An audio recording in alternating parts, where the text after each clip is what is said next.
देवीना शाम को मायके आती है। वो खाना खाकर रात में माँ से बात करने बैठ जाती है। उसे बात करते करते देर हो जाती है और उसकी भाभी भी काम निपटाकर अपने कमरे में सोने चली जाती है। तब वो कहती है, माँ आज मैं यही सोऊंगी।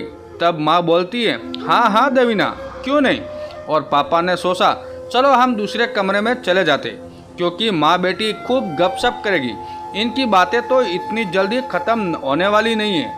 आखिर देवीना को रहने को कहाँ मिलता है, यही सोचकर वे भी बातें करने देते हैं। देवीना और उसकी माँ काफ़ी बातें करते हैं। कम से कम 1 घंटे बाद वो सोने को सोचती है और चादर फटकारती है तो चादर काफ़ी गंदी दिखती है।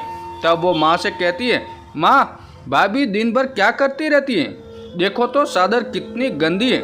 माँ हमसे तो इसमें ना सोया जाएगा, उनसे नहीं कहती हो क्या हर हफ्ते चादर धुलाई किया करे।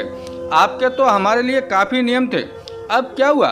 तब उसकी माँ उर्मिला जी कहती है, अरे हमारी सेवा करती है, घर का सबका ख्याल रखती है, तो क्या कम है जो तू कमी निकाल रही है। चल चादर फटका ले या अलमारी से दूसरा चादर निकाल कर बिछा ले। देवीना जैसे तैसे चादर फटकारने लग दी है तो बिस्तर के नीचे काफ़ी सामान मिलता है। तब भी उसे शिकायत रहती है कि हर सामान की एक जगह होती है। वो कहती है, माँ भाभी से कहा करो हर सामान जगह पर रखा करो।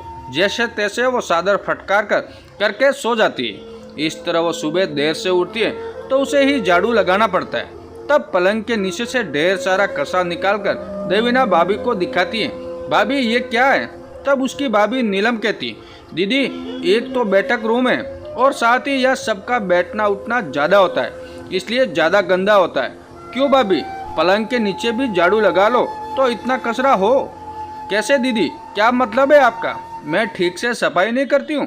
तभी उसके भैया और पापा भी आ जाते हैं। तब उसकी बात सुनते तो भैया कहता है, देखो दीदी तुम यहाँ हमेशा नहीं रहती हो तो मैं क्यों। इससे उसे बुरा लगता है। तब वो बोलती है, अरे वाह भैया बहुत खूब, क्या तरफदारी कर रहे हो भाभी की। तब माँ भी कहती है, क्यों बात को बढ़ा रही हो देवीना। इसके बाद और बुरा लगता है। तब वो कचरा सुपा में रखकर पापा को दिखाने लगती है तो उसके पापा को लगता है वाकई बहुत सारा कचरा है।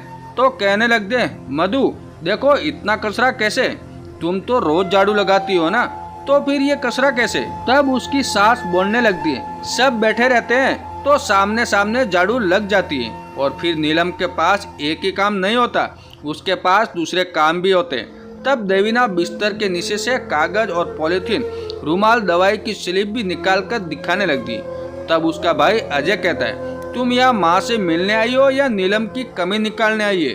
तुम क्या चाहती हो घर में सुख शांति न रहे, रोज और सासों जैसी माँ नीलम को ताने देती रहे।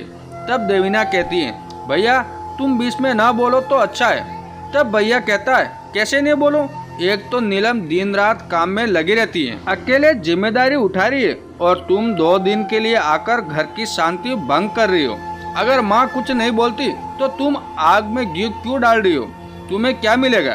तब वो कहती है, क्यों माँ, हमारे लिए बहुत अनुशासन थे, तुम हर काम समय से कराती थी। तब माँ बोलती, बेटा हम तुम्हारी मदद करते थे, तुम्हारी बड़ी बहन भी थी, एक अकेली नीलम कितना काम करे। तब भी गुस्से में दीवानी कहती है, माँ अब तुम भी पक्ष ले रही हो। तब पापा कहते हैं, देवीना बेटा तुम हमारे घर आग में घी मत डालो, तुम 2 दिन के लिए आई हो, खुशी खुशी आई हो, प्रेम से रहो और चली जाओ। तुम्हें इस घर के मामले में बोलने का हक नहीं है, और खासकर जिसे कि झगड़े की स्थिति निर्मित हो। इस तरह पापा की बात सुनकर देवीना को बहुत बुरा लगता है, तो कहती है, हाँ अब पराई हो गई हो इसलिए कह रहे। तब पापा उसे समझाते हैं, बेटा जिसे घर में कलो ऐसी बात ही क्यों करो, अगर तुम भाभी की कमी निकालोगे तो क्या नीलम बहू को अच्छा लगेगा। तब वो चुप रह जाती है। जब पापा और भैया वहाँ से चले जाते हैं तब माँ समझाती है, देख देवीना पहले का समय और था और अब स्थिति अलग है। पहले 4 लोग मिलकर काम करते थे, अब अकेली नीलम करती है। मैं तो बीमार रहती हूँ, अगर तेरे यहाँ भी सास और जेठानी साथ न दे तो अकेले तू क्या कर पाएगी। नहीं ना, तो क्यों आग में घी डालने का काम करती है। न पापा के क्रोध को बढ़ा न ही भाई के क्रोध को, तुझे क्या मिलेगा। तेरे प्रति भाई का सम्मान न रहे, क्या ये अच्छा है। तू क्या चाहती है, तुझे भाभी कभी सम्मान से न देखे, क्या ये सही होगा, ये तू मत बोला कर।